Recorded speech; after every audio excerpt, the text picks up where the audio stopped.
Meus irmãos, graça e paz, boa noite a todos. Graças a Deus, mais uma vez na casa de Deus, cultuando a Deus, Deus triuno, Pai, Filho e Espírito Santo. Nós precisamos, sempre que possível, ter essa consciência do privilégio que é estar na casa do Senhor, no dia do Senhor, cultuando ao Senhor, com o povo do Senhor.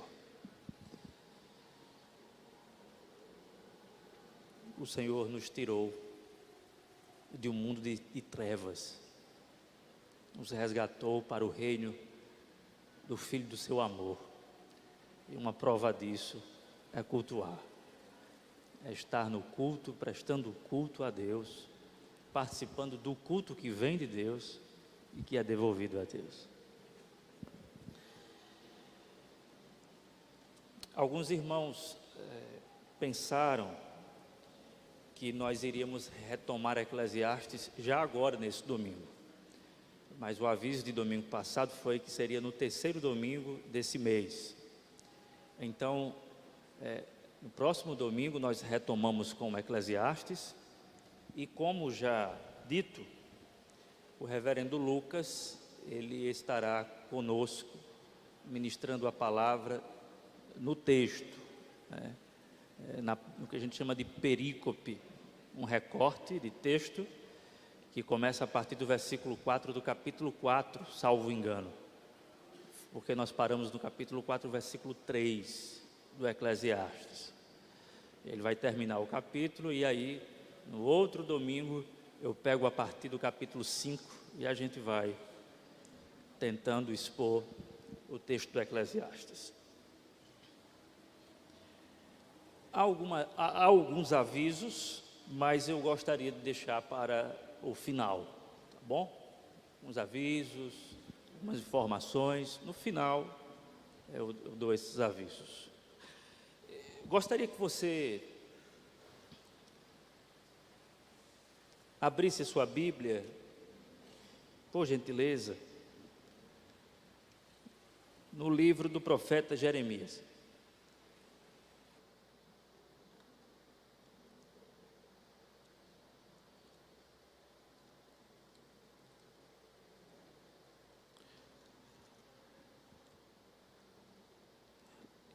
Livro do profeta Jeremias, capítulo de número 29.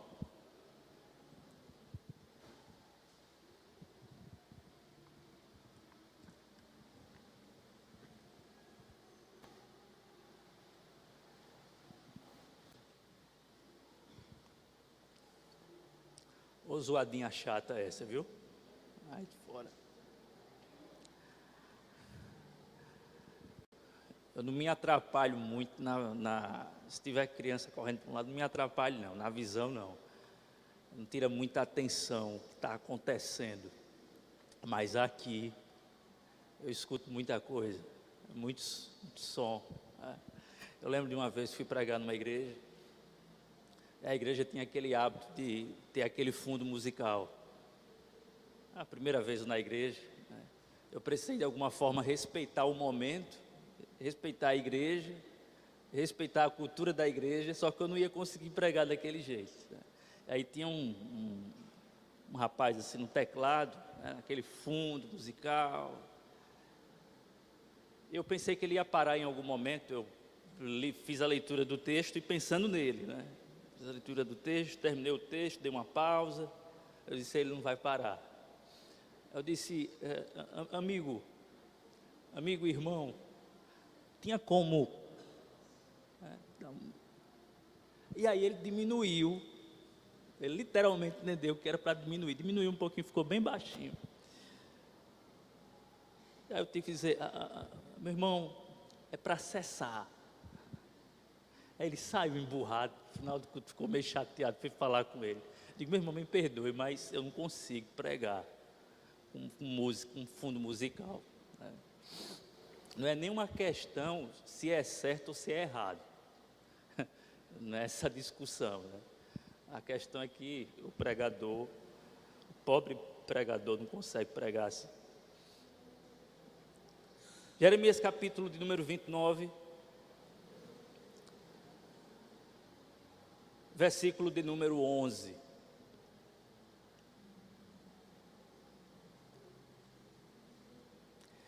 Esse versículo, irmãos, ele contém uma das mais doces promessas das Escrituras. É muito bom, essa é a expressão, é muito bom ouvir a voz do Senhor dessa forma. Olha o que diz o Senhor.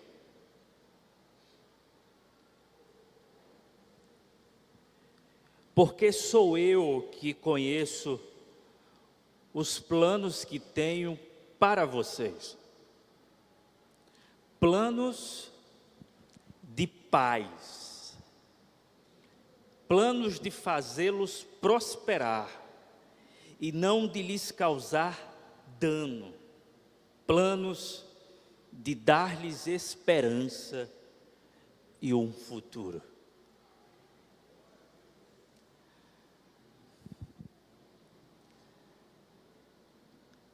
Quais são os seus planos?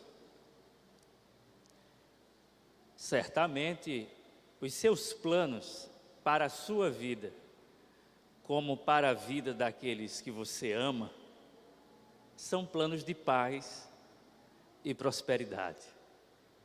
E não há nada mais coerente nisso.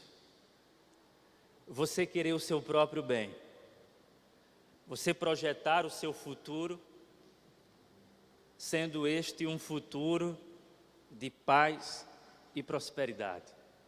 Até mesmo pedir ao Senhor em oração que Ele realize sonhos e desejos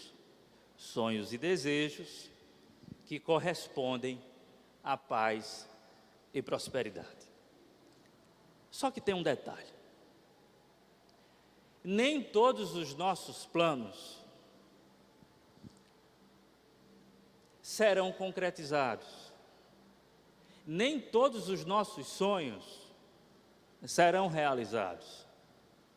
Nem todos os nossos projetos de paz e prosperidade serão realizados. Nós não podemos garantir que as coisas vão sair do jeito que a gente quer. Você tem planos de paz e prosperidade para você, para sua família, uma vida boa, uma vida tranquila, uma vida em família harmônica, uma vida de prosperidade, saúde. Isso tudo é muito bom. Mas a gente não pode garantir que essas coisas aconteçam conforme a nossa própria vontade, que não é ruim nesse sentido, que é boa, mas que simplesmente foge ao nosso controle. E isso por pelo menos duas razões básicas. Nós não podemos garantir que essas coisas boas aconteçam em nossas vidas, porque em primeiro lugar, nós somos pecadores, e em segundo lugar, fazendo uma combinação perfeita para um possível prejuízo, nós não somos soberanos.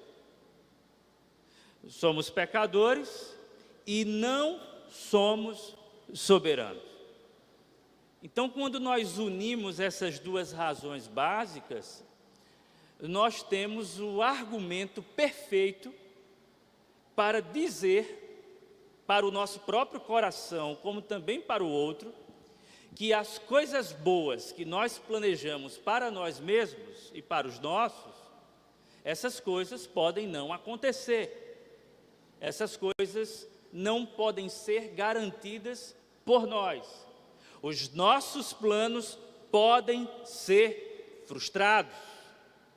Contudo, não obstante, todavia, entretanto, os planos de Deus não podem ser frustrados. E o que há nos planos de Deus eu bem sei, diz o Senhor, os planos que tenho a vosso respeito, planos de paz, não de mal, planos de prosperidade, planos de esperança para a sua vida, planos de um futuro promissor, planos de redenção, planos de conserto, planos de restauração, planos de concretização de promessas, planos de bem-aventurança, planos de felicidade, planos de alegria, planos de bem-estar, planos de harmonia, planos de paz. É isso que o Senhor tem para a sua vida. Eu bem sei, porque eu que conheço os planos que tenho para vocês, planos de fazê-los prosperar e não de lhes causar dano, planos de dar-lhes esperança e um futuro. Essas palavras foram entregues em um contexto extremamente hostil à vida, e mais particularmente hostil à vida do povo de Deus, povo esse que estava inserido no cativeiro babilônico. Jerusalém havia sido destruída em 597, e depois da destruição, depois de muitas mortes, depois de assassinato em massa, mulheres e crianças inclusive morrendo, os que sobraram, os que restaram, os sobreviventes, alguns deles foram recrutados ou foram levados cativos para o cativeiro babilônico. Portanto, neste contexto de sonhos despedaçados, de esperanças mirradas, de angústias mortais e, sobretudo, de uma pergunta inquietante que se recusava a calar na alma daquele povo, a saber, até quando o Senhor vai permitir tanto sofrimento sobre a nossa vida? É em meio a esse contexto que essas palavras, que faz parte de uma carta maior, uma carta dirigida ao povo, com um vastíssimo conteúdo de revelação, inclusive, é neste contexto que essa promessa aparece. É nesse contexto caótico, é nessa circunstância calamitosa, é nesse redemoinho, é nesse momento de dor, de tristeza, de incapacidade de divisar a mínima esperança em uma terra estrangeira, sombria, é neste ambiente que o Senhor fala para o povo. Olha, deixa eu dizer uma coisa para vocês. Os planos que eu tenho para vocês são planos de paz e não de mal. E é no contexto do seu coração dilacerado, é no contexto da sua alma abatida, é no contexto do seu desânimo profundo, é no contexto da ausência de esperança que atribula a sua mente. É nesse contexto que essa palavra chega para você e que o Senhor fala diretamente ao seu coração, ao meu coração, como quem diz assim: olha, meu filho, eu conheço o que está acontecendo. O que eu quero é que você confie nas minhas palavras, confie nos meus planos. E eu sei também, meu filho, que muito sofrimento que você está passando é por conta dos seus próprios pecados, mas eu tenho planos de paz para a sua vida. Eu tenho planos de bondade, planos de amor, planos de redenção. E a proposição então pode ser, irmãos, o Espírito Santo falando ao nosso coração da seguinte maneira: povo pecador do Senhor, confie no plano redentor do Senhor. Povo pecador do Senhor, confie no plano redentor do Senhor. O Senhor tem planos redentores para o seu povo pecador. E eu gostaria então de trazer ainda mais esperança à luz desse texto, compartilhando algumas verdades, com base no texto, sobre os planos redentores do Senhor. Em primeiro lugar, irmãos, nós podemos confiar nos planos redentores do Senhor, porque o Senhor é conhecedor dos seus planos redentores. Este que nos fala é o Senhor. O Senhor é aquele que promete e que em sua promessa revela planos redentivos ou redentores. E por que nós devemos confiar nestas palavras? Por que nós devemos estribar a nossa confiança neste texto? Por que temos que dar ouvido a isso? Porque quem está fazendo promessas, quem está dizendo que tem planos, é o Senhor, que é conhecedor dos seus próprios planos. Em outras palavras, não se trata de alguém que está nos prometendo algo sem conhecer o conteúdo dessa promessa e sem ser capaz de garantir que essa promessa se cumpra. Trata-se do Deus soberano, Criador dos céus e da terra, e que é o Redentor de todas as coisas, que conduz a história com a sua providência agridoce, ao seu modo, nada foge à sua vontade, de modo que tudo o que pode acontecer em nossa vida, incluindo o sofrimento, está dentro dos planos desse Deus que conhece os seus próprios planos. E aqui, irmãos, nós não estamos tratando apenas de um Deus que é onisciente. Vale a pena, então, trazer à lume o fato de que esse Deus, e essa é uma ideia, ao meu ver, muito bem elaborada, de um teólogo e filósofo chamado John Frame. Ele diz assim: Deus não é apenas onisciente, Deus é oniperspectivista.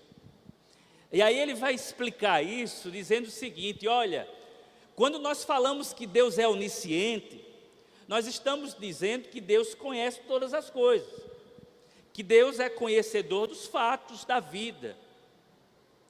Mas Deus não é apenas onisciente, Deus é oniperspectivista, porque Ele não apenas conhece os fatos,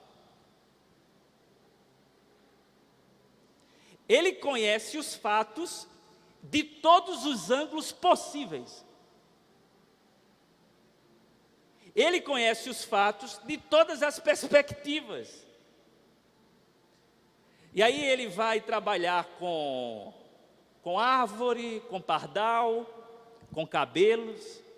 Ele vai dizer: olha, o Senhor conhece não apenas o número dos nossos fios de cabelo, Ele conhece até as possibilidades daqueles fios que não vieram à existência. E Ele não vê os fios do nosso cabelo apenas da sua perspectiva. Ele vê os fios do nosso cabelo e consegue contá-los da perspectiva da nossa esposa, que vê a nossa cabeça, e da perspectiva daqueles que nos cercam. Ele é oniperspectivista. Aí ele vai falar, por exemplo, Manuel, ele vai falar da mosca. Ele diz assim: a mosca está em um determinado lugar e ela tem uma certa visão. Deus conhece o olhar da mosca para nós.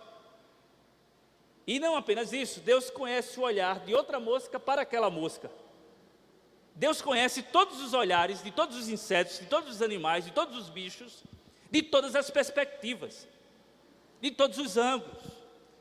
John Frame diz, ele olha para o pardal e ele não apenas enxerga a frente do pardal, mas ele enxerga atrás do pardal, ele enxerga do lado do pardal, ele enxerga todos os ângulos possíveis do pardal.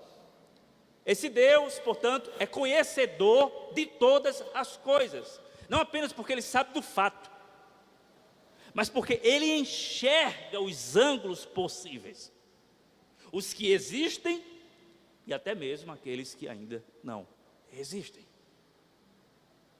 Temos então que confiar e descansar, e podemos confiar e descansar nesse Deus, porque Ele é capaz de garantir esse futuro. E por que Ele é capaz de garantir esse futuro? Porque esse futuro que está projetado e planejado por Deus, já é na mente dEle, que ainda não é na nossa mente.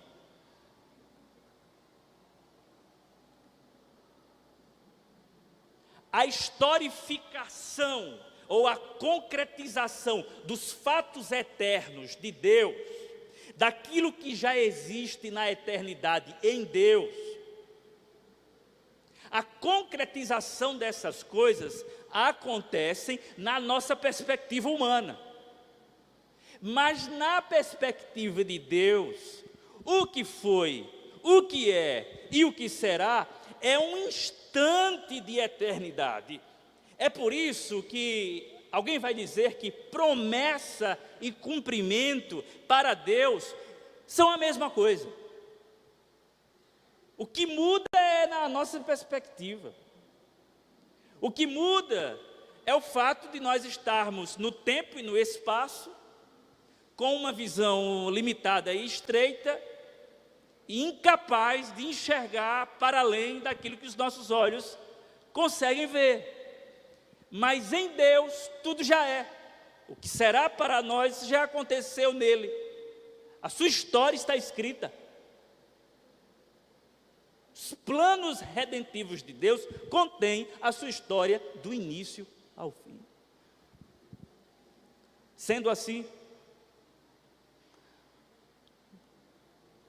confie e descanse no Senhor, porque se para você tem imprevistos, para Deus está tudo previsto. Sabe, queridos, nós somos assaltados em nosso coração, por vezes, pelos medos dos imprevistos da vida. Imprevistos, claro, que são desagradáveis, imprevistos que são capazes de minar a nossa esperança, de arrefecer a nossa fé, de apagar a chama do ânimo que há em nós. Mas esse Senhor, nosso Deus, Ele desconhece imprevisto. Como disse Albert Einstein, Deus não joga dado. Ele não está tirando a sorte, irmãos. Deixa eu ser mais claro, deixa eu ser mais direto, mais popular. Deus não é um torcedor. Ele não está torcendo para a sua vida dar certo. Quem torce para a sua vida dar certo é gente que ama você. Eu torço pelo seu sucesso. Como pastor e irmão, eu torço para que as coisas ocorram. Estou torcendo pela sua vida. Eu estou torcendo. Eu torço. Você vai fazer uma prova, vou torcer por isso. Estou torcendo para você, estou na torcida. Por favor, não confunda Deus com um torcedor. Deus não está torcendo pela sua vida. Tampouco está numa reunião, o Pai, o Filho e o Espírito Santo, em alguma reunião assim, numa sala celestial, discutindo os problemas que podem acontecer na sua vida e como é que eles vão resolver isso. Não tem reunião, Deus não fica marcando reunião com Deus para consertar os problemas que aparecem no mundo. Ele governa a história segundo o seu decreto eterno, onde dentro desse decreto eterno temos a sua presciência, que conhece todas as coisas, não porque ele prevê todas as coisas, mas porque todas as coisas já são na mente de Deus. O que é que nós esperamos então? A concretização das promessas de Deus que não podem falhar na nossa vida. E podemos então dizer como Jó: bem sei que tudo podes e que nenhum dos teus planos podem ser frustrados. O Senhor não está torcendo por você, Ele está conduzindo você por meio da providência dEle, que dirige a sua vida para o ponto final de redenção e consumação que Ele tem para você. Confie no Senhor, confie nos planos redentores do Senhor, porque o Senhor conhece os seus planos redentores. Ele não está fazendo figa ou alguma oração para que dê certo. Ele está dizendo: vai sair conforme a minha vontade. As coisas vão acontecer de acordo com a vontade de Deus, que é boa, perfeita e agradável. Mas em segundo lugar, queridos, porque nós devemos confiar porque o povo pecador do Senhor deve confiar no plano redentor do Senhor, porque devemos depositar a nossa esperança nessa promessa, nessa doce promessa. Porque, irmãos, em segundo lugar, porque o Senhor, Ele não objetiva o nosso sofrimento, embora inclua o nosso sofrimento. Preste atenção aqui. O Senhor tem planos de paz, de prosperidade. Isso não significa que nós não iremos sofrer, que nós estaremos imunes aos sofrimentos da vida, que isso aqui é uma vacina contra qualquer tipo de ameaça. Nós não pegamos um texto como esse, irmãos, e dizemos assim: olha, o que o Senhor está falando é que o que Ele tem é paz, é prosperidade, se agarre com essa promessa e não sofra mais. Não, isso aqui, irmãos, não pode. Até porque essa promessa aqui, ela está sendo dada, ela está sendo entregue, como já dito, em um contexto hostil à vida, em um contexto ameaçador à existência. É no cativeiro babilônico, e cativeiro babilônico é sinal, ou é sinônimo de sofrimento. Então, vejam bem, os planos redentores do Senhor, para o povo pecador do Senhor, vão acontecer, vão se concretizar, e nós precisamos descansar nisso. E por qual razão? A segunda delas é que Deus não objetiva o nosso sofrimento, embora o inclua.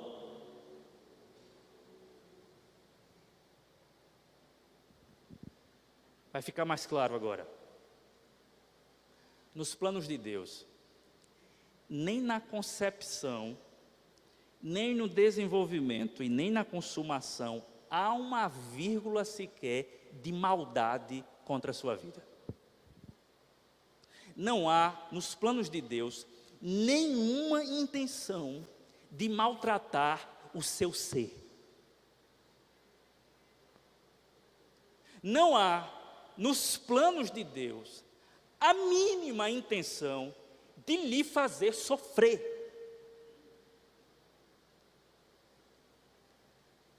O sofrimento que acomete o povo de Deus, como fruto do pecado do povo de Deus, esse sofrimento é instrumentalizado por Deus para que esse sofrimento redunde em santificação e em glória do seu nome, ou na glória do seu nome. Mas o Senhor, Ele não está olhando para o seu sofrimento e esfregando as mãos, como quem diz assim: agora sim.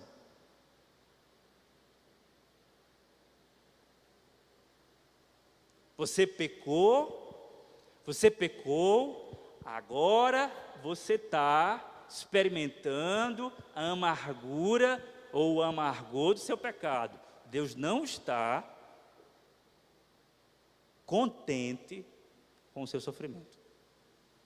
Deus não se alegra com o sofrimento do seu povo. Não pense em um Deus que abre um sorriso, canto de boca, e diz assim: agora sim. Deus não está satisfeito com este cativeiro, embora o cativeiro faça parte do seu plano. Deus não está contente com o cativeiro no qual você está metido por causa dos seus pecados. Embora isso esteja dentro dos planos redentivos de Deus. Na verdade, quando o povo de Deus se encontra em cativeiro, esse Deus não tem o mínimo prazer nisso, mas sim tristeza. Tristeza em suas entranhas, porque Ele nos ama. Ele quer fazer brotar felicidade no nosso coração. Ele nos planejou para o gozo eterno. Ele nos criou, como disse Jonathan Edwards, em sua tese sobre por que Deus criou o mundo. Deus criou o mundo e criou as criaturas para compartilhar a sua felicidade. Deus não criou o mundo e o ser humano para receber glória. Ele não é carente disso. Deus criou o mundo e colocou o homem e a mulher no jardim para compartilhar com a sua imagem e semelhança a sua felicidade. E hoje, quando nós entramos num relacionamento com Deus, por meio da oração, mesmo em meio ao cativeiro, o Senhor faz questão de compartilhar a sua felicidade, falando conosco, endossando as suas promessas que estão reveladas nas Escrituras. Ora, no versículo de número 12, ele diz: então vocês clamarão a mim, virão orar a mim e eu os ouvirei. Vocês me procurarão e me acharão quando me procurarem de todo coração.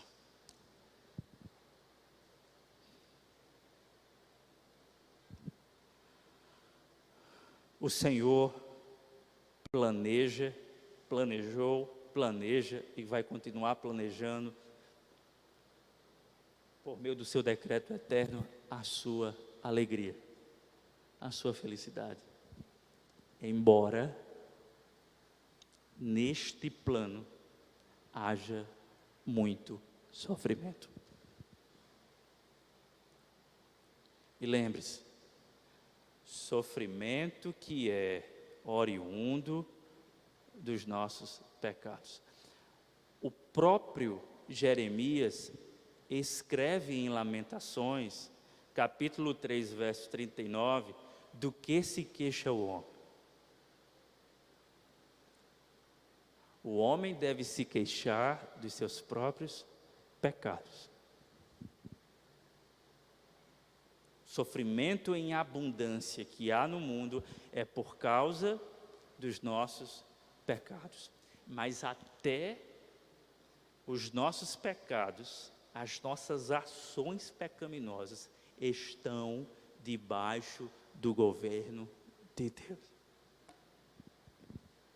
É o que Millard Erickson, em sua teologia sistemática, um teólogo batista, ele vai falar sobre a providência de Deus nas ações pecaminosas dos homens. Como Deus se relaciona com isso. Ele diz que Deus impede, ele diz que Deus limita, ele diz que Deus redireciona.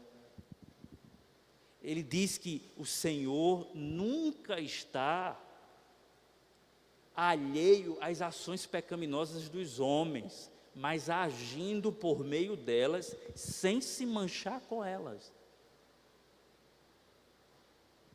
E isso, irmãos, nos dá esperança. E por que nos dá esperança? Porque em cativeiro, o que é que vem em nossa mente? Por que fiz isso? Por que não escutei o Senhor? Por que não obedeci à voz dEle? Eu estou nessa condição por minha própria culpa. E aí o diabo nos ataca, a ponto de nos fazer perder toda e qualquer esperança. E o Senhor diz: meu filho, minha filha, eu sei que você estragou. Eu sei que isso não deu certo. Eu sei que há muito pecado. Eu sei que há muito horror pecaminoso. Eu sei, eu não concordo com isso. Eu não gosto disso. Mas eu estou conduzindo a sua vida.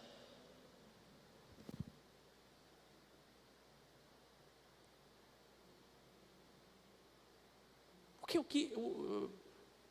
que é que a gente pensa, irmãos? Quando acontece um divórcio, por exemplo. Todo mundo que está ali em volta daquele casal, agora divorciado, diz: meu Deus, será que não tem como voltar? A gente torce por uma reconciliação, alguma coisa desse tipo. E quem experimenta isso, pode em algum momento pensar assim: Deus não preservou meu casamento. Talvez Deus tenha entregue o meu coração à minha própria vontade. Eu acho que nunca mais eu vou ser o mesmo diante de Deus. Nunca mais Ele vai me amar. Estraguei com tudo, acabei com tudo.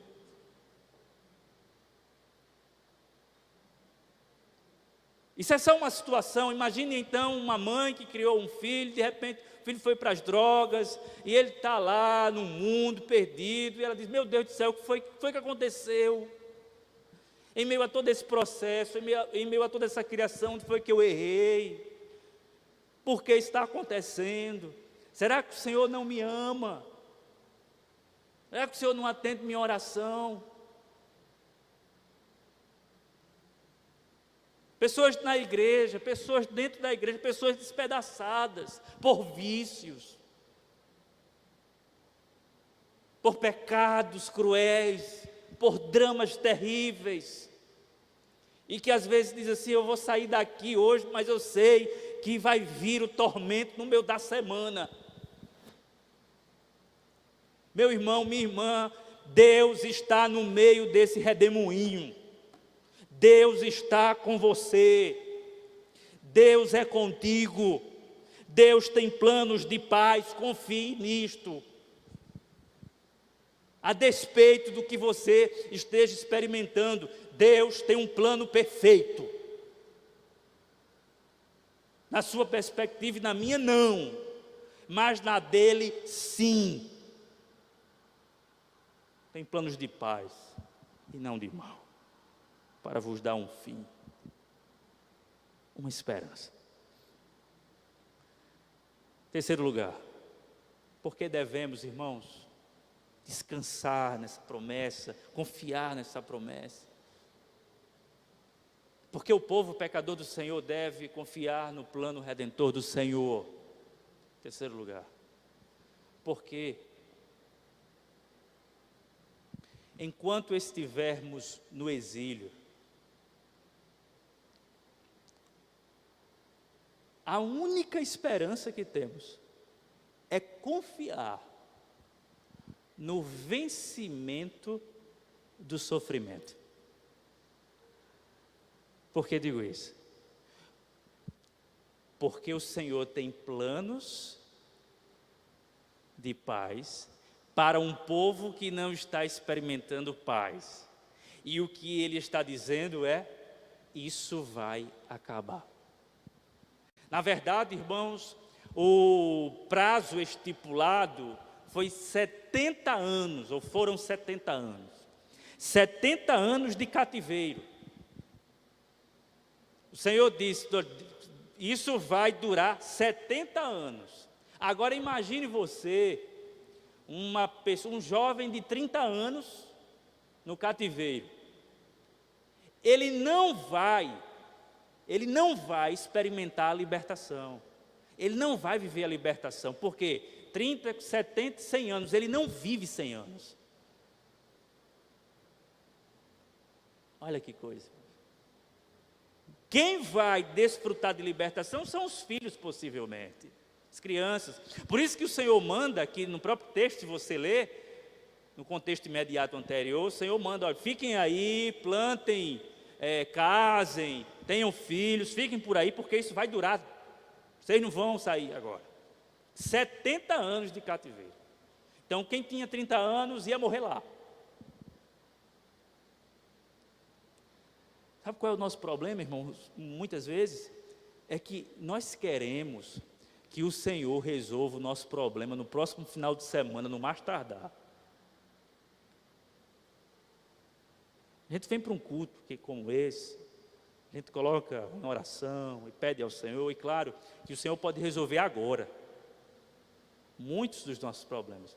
Mas o problema é que o nosso espírito imediatista exige que a coisa seja resolvida logo. Nós queremos a coisa para a semana que vem. E o Senhor diz assim: vai durar. Vai durar. Com isso, irmãos, o Senhor está nos ensinando a redirecionar o nosso olhar para além desse mundo presente. Porque, como diz Paulo, se a nossa esperança em Cristo estiver somente nesta vida, nós somos os mais infelizes da face da terra. Em que consiste a nossa esperança, irmãos? No porvir, na eternidade, naquilo que nos aguarda. Lembre-se do seu Senhor e Salvador. Como foi, segundo o autor aos Hebreus, como foi que ele suportou tanto sofrimento? Pela alegria que lhe era proposta. Ele vai para a cruz e ele suporta a cruz pela alegria que lhe era proposta, pela alegria reservada, pela glória do porvir. Essa era a mola propulsora, era esse o combustível de Jesus Cristo, essa alegria que lhe aguardava depois da crucificação. Depois da crucificação vem a ressurreição. E o Senhor está nos falando em um texto dessa natureza, com uma promessa desse naipe. O Senhor está dizendo: olha,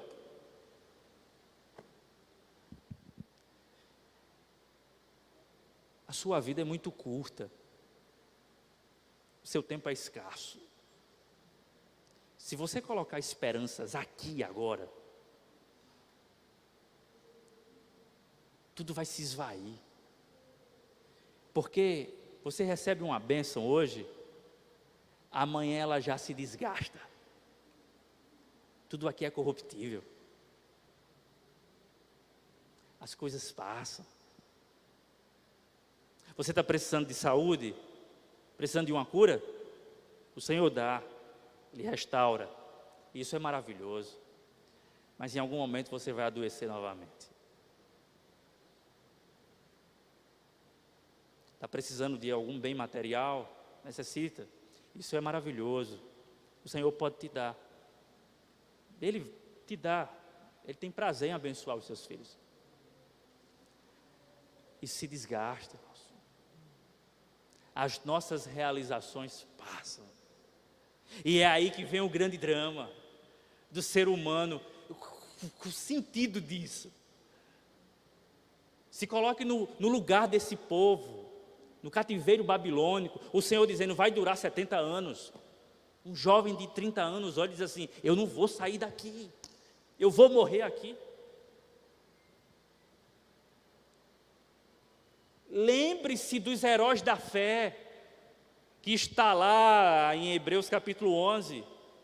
Eles são movidos pela promessa. Há uma promessa para eles, ou há promessas para eles, mas a maioria não vê o cumprimento dessas promessas, porque as promessas estão apontando para uma promessa maior. E que promessa maior é essa? A redenção e a consumação de todas as coisas.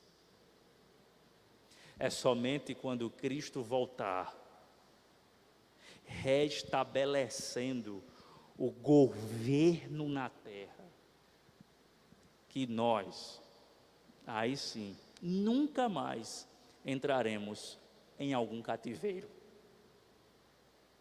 Porque enquanto esperamos por Cristo, e enquanto esperamos pela eternidade, e você é prova disso, nós, povo de Deus, isso não é nenhuma novidade, isso vem desde cedo, nós, povo de Deus, nós vamos caminhando de cativeiro a cativeiro, de provação em provação, de desafio a desafio.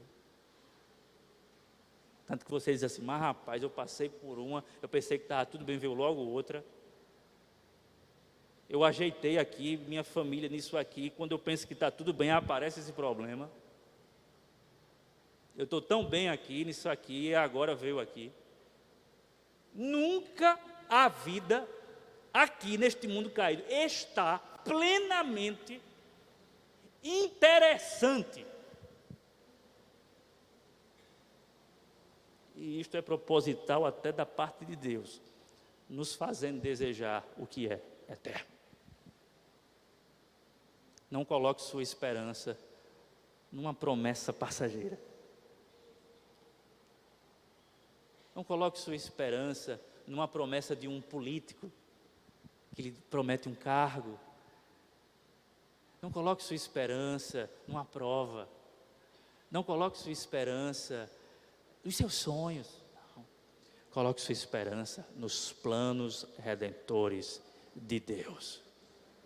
Planos eternos, duradouros, planos que não passam, planos invencíveis. Você crê nisso?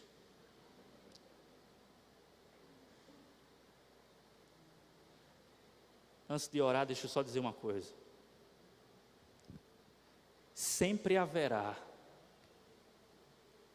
mais consolo nas promessas de Deus do que perplexidade no mundo.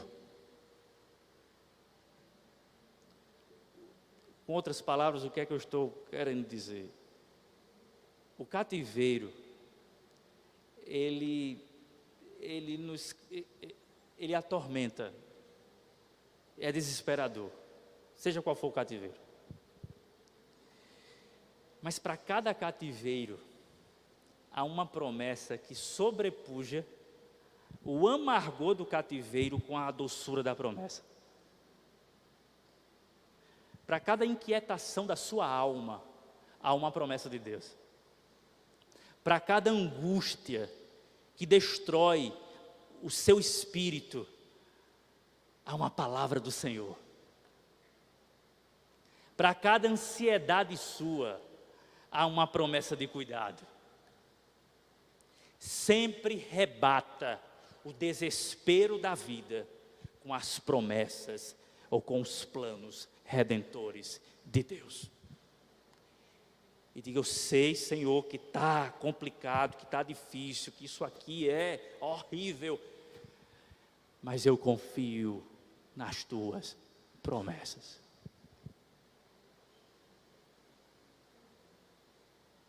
Ore comigo.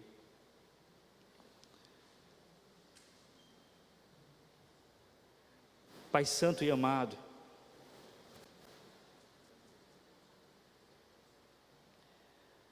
o desejo nosso é que essa promessa permaneça no nosso coração. Se nós perdermos de vista as palavras do Senhor, as promessas do Senhor, com os planos redentivos do Senhor, como é que iremos subsistir? Não há em nós força para tanto. Nunca conseguiremos, pelo nosso próprio esforço, pela nossa resiliência, nunca conseguiremos, Senhor, subsistir às investidas desse mundo tenebroso. Mas com as tuas promessas, estaremos sempre prontos para rebater as acusações de Satanás, para rebater o mundo, para mortificar a nossa carne, para santificarmos a nossa vida para o louvor da tua glória. Aqui está o teu povo, concordando com esta palavra na tua presença. O teu povo em comunhão, dizendo: sim, Senhor, é isso mesmo.